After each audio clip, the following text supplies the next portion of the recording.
මම මේ අපි මේ ගමේ අවුරුදු උත්සවය පවත්වනවා. මේකට සල්ලි එකතු කරන්න ආවේ. ගමේ හැමෝම වගේ ඉතින් 10500 තමයි ඉතින් දීලා නම් තියෙන්නේ. ගමේ උන් 10500 අඩු නෑ. ඔය ගන්නවා මහතුන්ගේ ලියාගන්න. හරි බයි. මාමගේ නම් මං උඩින්ම ලියා ගන්න අපි මේ. මාමලා ගමේ වැදගත් මිනිස්සුනේ.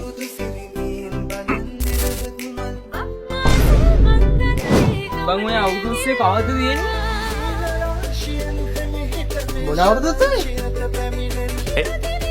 එතකොට